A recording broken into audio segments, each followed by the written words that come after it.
shirt and on my hat. Some people, some people prefer to speak with a teleprompter. Some people like to have notes. Some people just like to memorize their whole thing. I just like to write it on my wardrobe so I don't forget. But for those of you who were there 3 years ago, on the occasion of your 100th birthday, you might remember that I had some fun with the Scout Law. I said that I was a big fan of trustworthy, loyal, helpful, and friendly, courteous, kind, obedient, cheerful's great, thrifty, brave, very important, reverent, absolutely, but that whole business with clean, right? I just couldn't for the life of me get it straight in my head how a guy who was hosting a show called Dirty Jobs could take a solemn oath to be clean. And so I thought, well, it might be fun to say a scout is clean but not afraid to get dirty. And I think somebody up the food chain must have been listening because, look, it's written right here. The Boy Scouts made a shirt for me. It says, a scout is clean but not afraid to get dirty. And underneath it, it says something really cool and really personal. Maybe some of you have seen it. It says, the Dirt Patrol. Now, to me,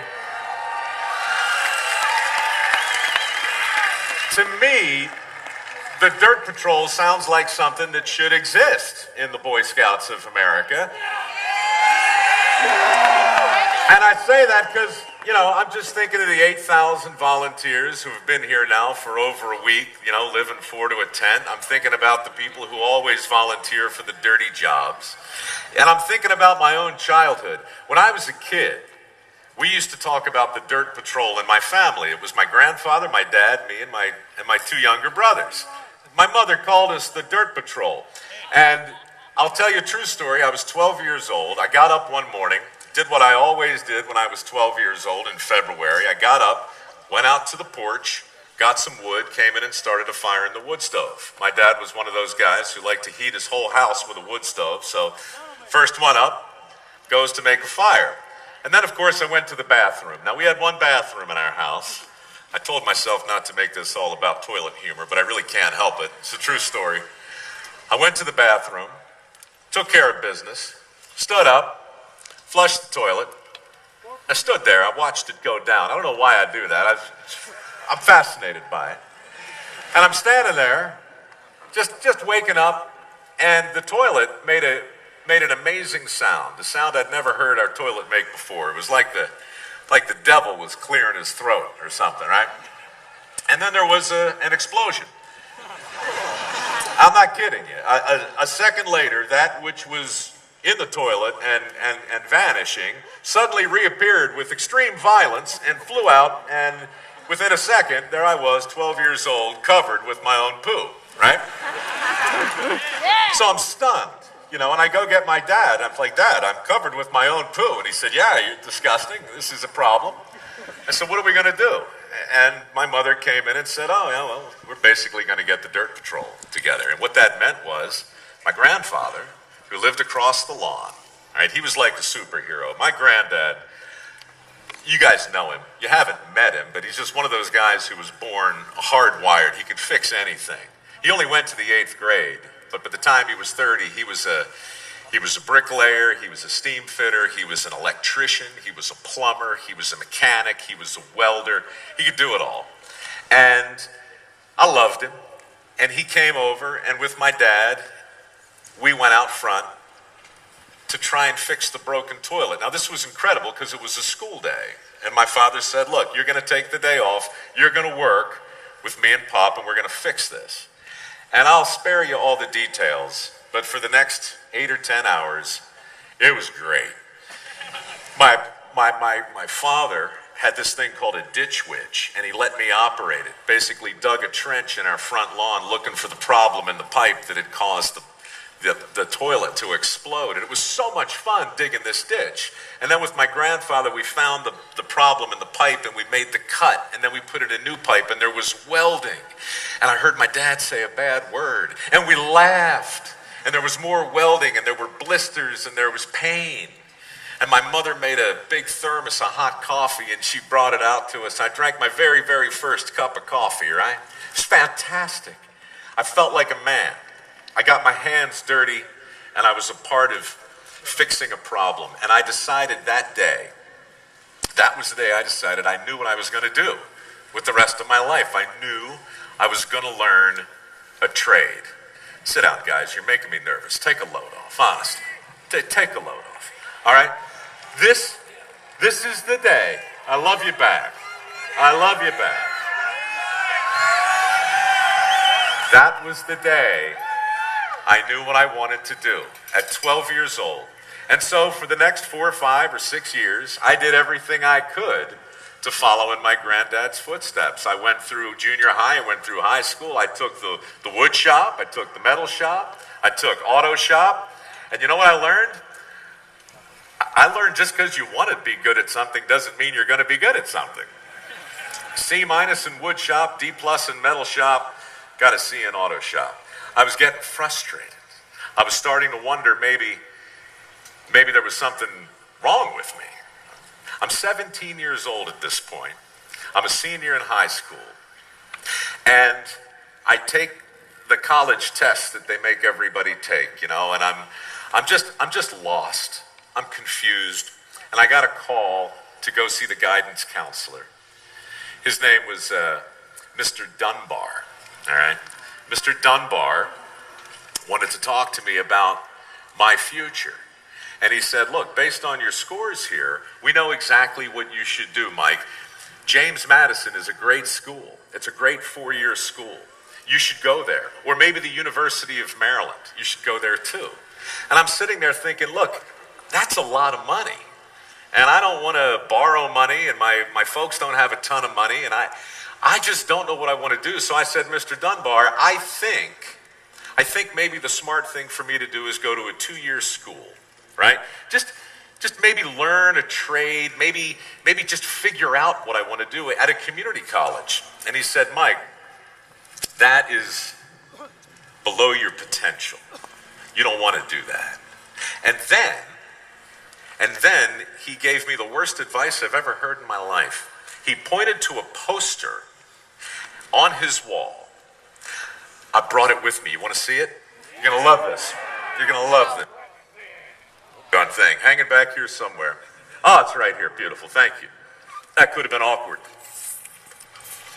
This is the poster Mr. Dunbar showed me. Okay? It's a picture of a guy with a diploma standing next to a guy with a wrench. Look how happy the guy with the diploma looks. And look how sad the guy with the wrench looks. And check out the worst advice in the world on the bottom of this poster. Work smart, not hard. Right? Mr. Dunbar says, Mike, which one of these two guys do you want to be? And all I could think of was, well, I thought some bad things. I didn't say them because the scout is kind and courteous and whatnot. But I thought, man, that's my grandfather he's talking about. And so I went home and I talked to my folks about Mr. Dunbar, and I talked about what I thought would be best for me to do. And it was decided that, you know what, Mike, you're right. You go to a community college, don't worry about that work smart, not hard stuff, right? And I did that, and I started to learn a trade, but not the trade you're thinking about. I started to learn the stuff that made sense to my brain because my grandfather did give me some good advice. He said, you know something? There are lots of different toolboxes. Get a different one. So I went to college. I learned how to sing. I learned how to write. I learned how to talk in front of people. I learned how to act. And I started to learn about television, something I didn't know anything about at all, but figured, well, you got to learn something. And then I went to work. And to make a long story short, about 15, 20 years went by, and I started to do pretty good. I worked for some of the big networks. I worked for National Geographic. I worked for the Discovery Channel off and on. I worked for CBS and NBC. I did freelancing. I started to approach my career like it was a trade, right? And I started to do pretty good. And the next thing you know, I'm 40 years old. I promise you, there's a point to all this. I'm 40 years old. I wake up one morning. I'm working for CBS on a show called Evening Magazine. It's a great gig, okay? It's a fantastic show. I'm living in San Francisco. I can go wherever I want. I'm very busy. I'm feeling pretty good about my life. I get up, I go to the bathroom one morning, I take care of business, I flush the toilet. I stand there, I watch it go away the way I always do. And then the toilet made the same sound it made all those years ago when I was 12 years old. And I swear it exploded again. Everything that was in the toilet came flying back on me, and just like that, once again, I'm 40 years old and covered in my own poo. This is a problem. It's a problem because I got to go to work. And my grandfather, he doesn't live next door anymore. So I get on the phone, I get the yellow pages, I call a plumber, I say, look, my toilet just exploded, okay? I need somebody out here. They said, fine, leave a key under the mat, just put a check on the counter. I said, fine. I went to work, I came home. My toilet is fixed. There's not a sign of the mess. The check is gone. I call my mom just to catch up a little bit, see how Pop's doing. He's 92 at this point, right? And I tell my mother the story about the exploding toilet, and she laughs, and she says, so the plumber came over and saved the day again? And I said, yeah, he did. And she said, what was his name? And I said, you know what? I have no idea. And she said, well, didn't you meet him? And I said, no, I didn't. I was at work. And she said, oh, that's too bad. And I said, yeah, it is, actually. Now that I think about it, it's kind of weird. And that brings me to my hat. My hat says, profoundly disconnected. And I want to talk about that for just a little bit, but that was the moment, if anybody cares, when I decided that dirty jobs might be an interesting thing to do. Because how could I have become so far removed from knowing exactly what I wanted to do, from knowing exactly how I wanted to work, from being so sure of all those things when I was 12, suddenly I'm 40, and I don't even know the name of my own plumber. I'm so disconnected from the very things I thought that I used to want to do and be, that all I can do is leave a check on the counter and wait for somebody else to come in and do the work for me. So it really struck me in that moment. It made me think, I've been working in television now for almost 20 years. What would happen if I did a show where I could have my name in the title, because that's kind of cool, right? But where I wasn't really the star, where the star of the show was the guy who comes over to the house and does the work when you're not home, the electrician, the plumber, the welder, the skilled worker. That's what Dirty Jobs was. That's how Dirty Jobs started. I just thought it would be fun to find some people that reminded me of my grandfather and do a show around them. Maybe they were farmers. Maybe they were miners. Maybe they were bridge painters or skull cleaners. Maybe they were road workers. It didn't matter. But we were only going to do 3 hours. We put the thing on the air, and I got 10,000 letters from people saying, Mike, you should come and meet my grandfather, my dad, my cousin, my brother, my uncle, my sister, whatever. Because they do this work, and it would be great to shine a light on them. So for the next 9 years, well, that's what I've been doing. I was right in the middle of it the last time I talked to the Boy Scouts 3 years ago. We went to every state. We focused on every major industry, and we did 300 different dirty jobs. And we just wrapped it up earlier this year because, well, my knee's falling apart, my shoulder hurts, everything hurts, to tell you the truth. But it was so much fun. And I've been thinking about why was it fun? I mean, really, it was hard work, but everybody I met seemed to be having a good time. Everybody seemed to love getting their hands dirty. And I realized that what I'd been doing for 9 years basically was trying to put the Dirt Patrol back together. I was out there still looking for my grandfather and my dad and people who were kind of in on the joke, people who understood that it's okay to get dirty, that the dirt eventually washes off.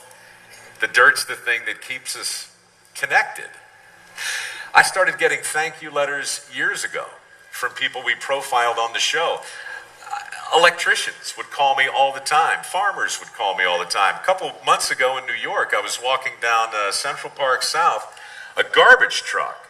I heard that squeal, you know, they make when the garbage truck stops real quick. Guy jumped off the back. Biggest garbage man I ever seen, about 6'8". Giant guy, way over 300 pounds. Looks at me, says, Mike Rowe. I'm like, yeah.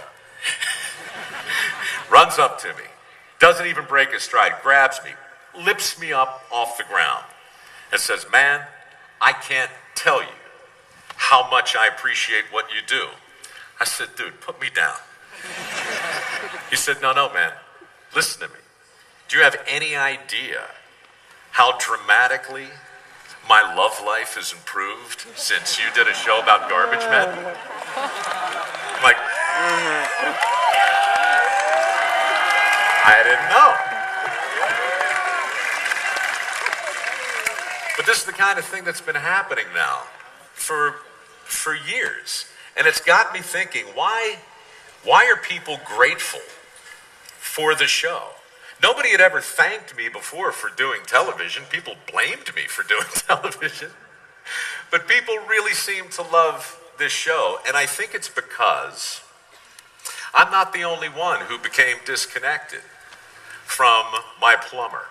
I think there are a lot of people in the country who no longer really understand their relationship to where their food comes from, or where their energy comes from, or what sustainability really is. People aren't connected to the environment the way they used to be. And most importantly, people aren't connected to the definition of a good job.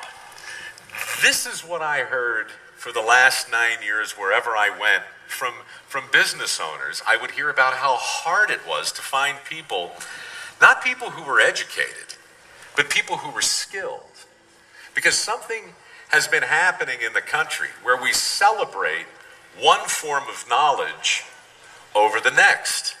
And that's why I dug this poster out of the archives, because this is still what's going on. We're still telling kids that this degree is your only hope for a happy, successful career.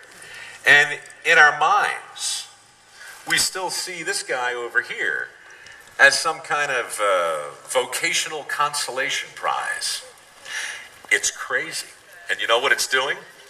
It's causing problems. There's a thing in this country called the skills gap. Anybody hear of the skills gap? No, you've never heard of the skills gap. You're kidding me. My friend, I'm going to open your eyes today, all right?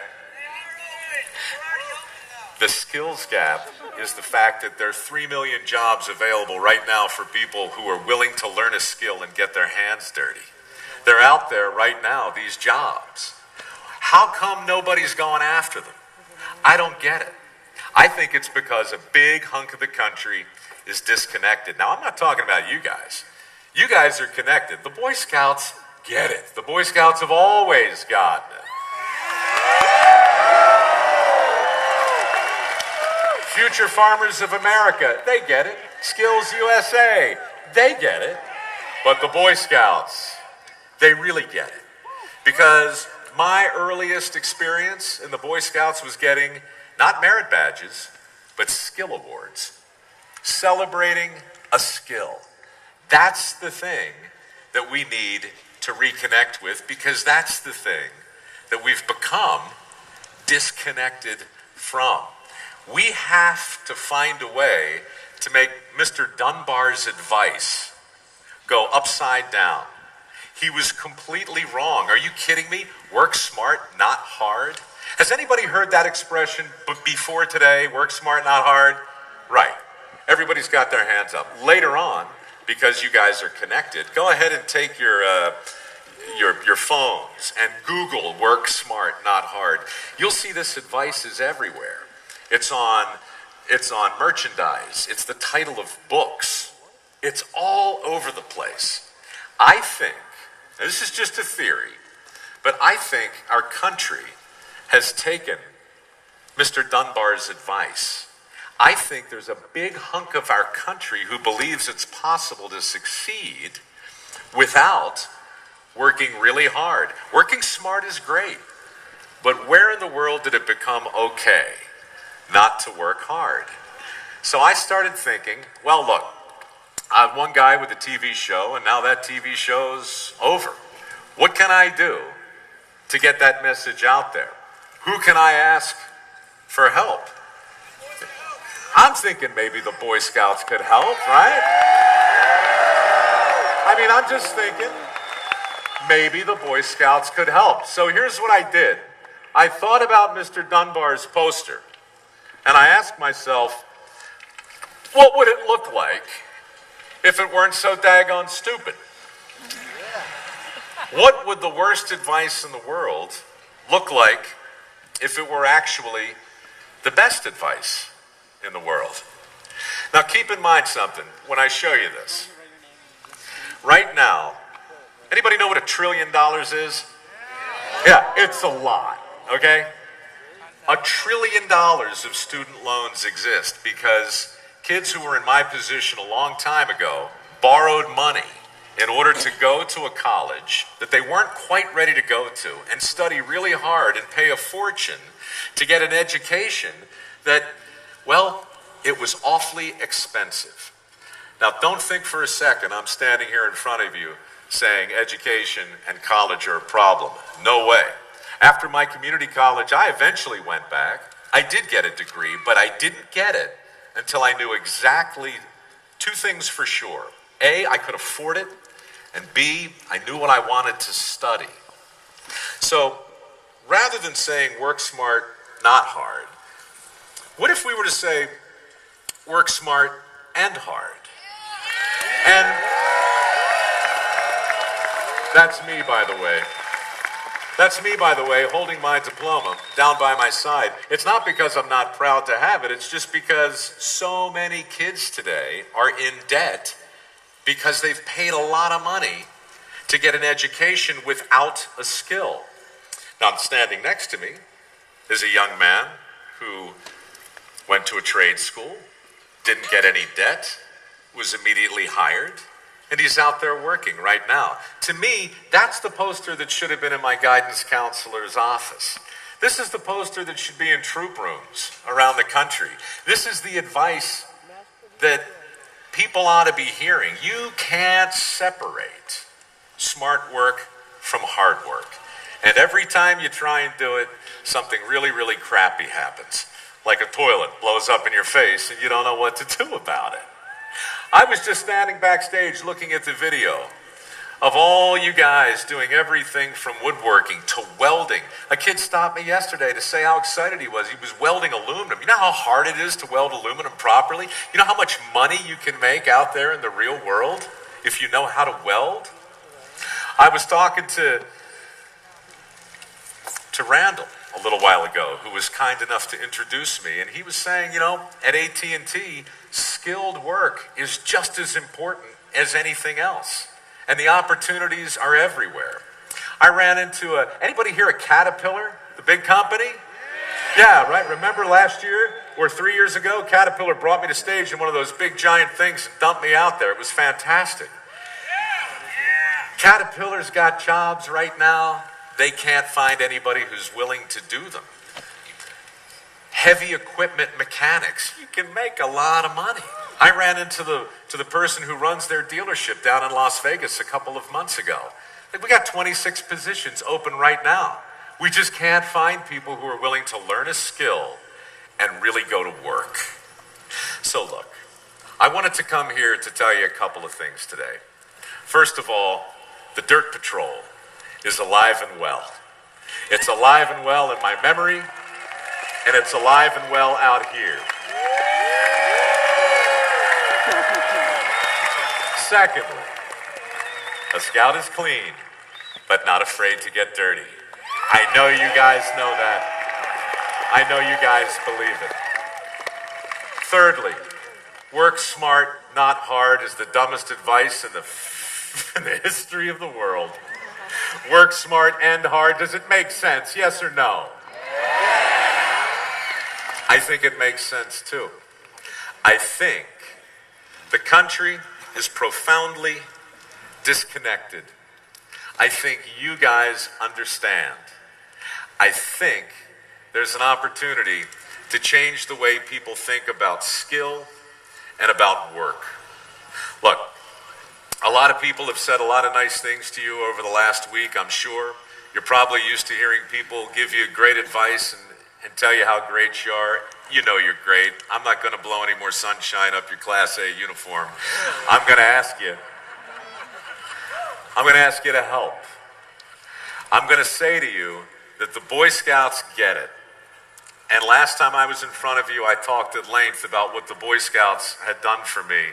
But I wanted to come here today to suggest what you guys can do for the country. If you understand the value of hard work, and if you're not afraid to get dirty, do me a favor and be a part of this profoundly disconnected campaign. You'll notice there's a question mark here, right? What I'm really saying is, are you profoundly disconnected? I think most of the people in the country, if they're being honest, would say yes, but I think you guys are connected. Am I right? Yeah.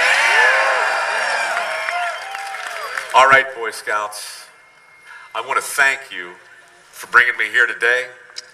I want to thank you for letting me tell you a story about my past and sharing a theory with you. You're smart people. You work hard. I know you're here to have a great time. I know you're having a great time.